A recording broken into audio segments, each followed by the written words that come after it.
Hello there. Welcome back to the Nerdery. I think I have a really interesting theory on how Season 2 of The Mandalorian is going to end. I'm going to channel Dark Helmet. Hard helmet, what? You need it on the bridge, sir. Knock on my door! Knock next time! And use my toys to act out this theory. Let me know in the comments below what you think of this theory or what yours is for the season finale. This episode will ask and answer the question, which Jedi did Grogu reach out to? Part 1. Mando, Boba Fett, and standing in for Fennec Shand is Dr. Aphra, seek out Bo-Katan, Casca, and Axe Hutch. Mando explains he knows where Moff Gideon is, and she agrees to help.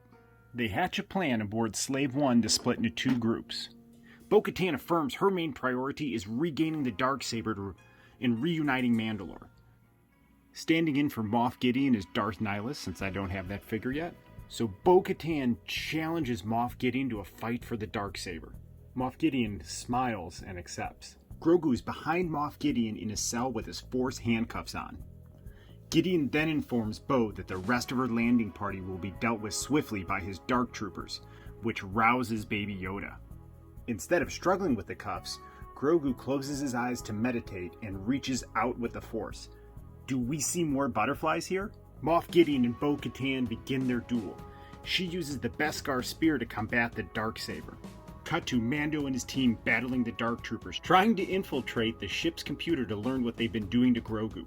Once they discover what's been happening, they decide to infiltrate the bridge and set the navigation on the light cruiser to jump it into the nearest star, wanting to destroy the research and the info they have on Grogu. At the start of the duel, Bo-Katan is way more aggressive than Moff Gideon.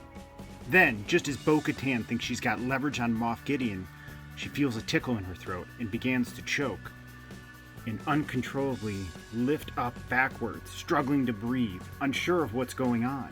Moff Gideon reveals himself as an acolyte of the Sith and devotee to Sidious. Hailing from Exegol, he's a Sith cultist and wields the dark side of the Force. This is a possible way to tie the sequel trilogy and Sith cultists into this story. This can also explain why Kylo Ren is not a Sith. After this epic reveal, he just goes off, unleashes his dark side Force powers, and decimates everyone in the room with ease. Part 3. At this point, Mando makes his way to Grogu for a showdown with Gideon. Dad Bod, Boba, and Fennec infiltrate the bridge, defeat the rest of the Dark Troopers, and then set course for the ship to run right into a star. Mando does his best, but Gideon makes easy work out of him, toying with him. At this point, Grogu wakens to see Din being thrown all over the room. Part 4. Gideon reaches his hand out towards Mando and pulls him over slowly with the Force. Gideon then removes the Mando's helmet with the Force, exposing his face, saying he wants to look him eye to eye before he ends him. Gideon ignites the Darksaber, and as he moves in for the final blow, Mando is flung out of the way as he swings. He turns around and sees Ahsoka is the Jedi who Grogu called. She steps out from the shadow and says, "Where is Thrawn?" Part 5. It is now revealed that the butterflies were Anakin reaching out to her on behalf of Grogu after he showed Grogu the danger of obsession over attachment. When Ahsoka received this message through the Force, it was then that she realized she must find him and others. She does not intend to recreate the Jedi Order, or join the New Republic, or even fight for it. She still sees the hypocrisy of the Jedi and will not be a soldier. She realizes someone like Grogu needs a different path than the Jedi, and it was her calling in the Force to help him and others. Plus, she also knew Grogu would end up leading her to Moff Gideon. She will create a different sect of the Jedi Order, the Grey Jedi. She must teach Grogu to live in balance like she does outside of the Jedi dogma. Part 6. Ahsoka and Moff Gideon engage in an epic lightsaber and Force battle. Mando crawls over to where Grogu is imprisoned and releases him and then pulls his cuffs off. This epic battle rages on. Gideon and Ahsoka are evenly matched with lightsaber skills and Force powers. Grogu then begins to Force heal Mando. He sees Bo-Katan writhing in pain. He pulls her over gently with the Force and begins to Force heal her as well. Then we hear static on the comms. Mando and Bo-Katan look down at their wrists, and then hear Cara Dune's voice say, "The cavalry is here." with a quick cut to Fennec, Shand, and Boba listening as well, and Fennec having an awesome smirk on her face because she is the cavalry Melinda May. Just then you hear blast! And then the light cruiser starts to shake as New Republic X-Wings come in and start blowing the crap out of it. Ahsoka finally disarms Moff Gideon and begins to force choke him. As he goes down to his knees, she asks, "Where is Thrawn? Where is Thrawn?" In that moment, there's a large explosion that knocks them both back. Ahsoka hits her head and it knocks her out. Gideon slowly gets up and grabs the Beskar spear. He walks over to Ahsoka.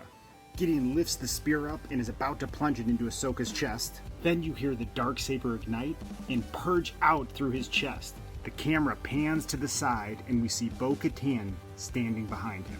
Part 7. They escape aboard Slave 1, while New Republic X-Wings continue to blow the light cruiser to smithereens. Mando and Boba pledge their loyalty to Bo-Katan. Fennec then says she'll come along for the ride. My theory for Season 3 of The Mandalorian is that they reunite the tribes of Mandalore under Bo-Katan. Moff Gideon survives and becomes a Vader-like hybrid, but he is more man than machine versus Vader that appeared more machine than man. Ahsoka leaves with Grogu to find Thrawn and build the Grey Jedi Order. Dude, I think she could also find Cal and his sect of Jedi as well. What do you guys think? Thank you guys so much for watching me do my best Dark Helmet impersonation and play with my toys. I think this is a solid theory for how Season 2 of The Mandalorian could end, although my greatest hope is that Luke Skywalker shows up at the end, full Jedi Master, and just obliterates everybody. How cool would that be to see Luke just a fully fledged Jedi Master like that? I'm just smiling and geeking out thinking about it, but I think it's just too much for Season 2, and they've given us so much already. I really think Ahsoka is going to be the big reveal of the Jedi that Grogu was calling out to on the stone. Please let me know in the comments below what you think of this theory, or what your theory is for how Season 2 of Mando will end. Please like, subscribe, and ring the bell to join the noble quest of building this action figure collection. See you real soon.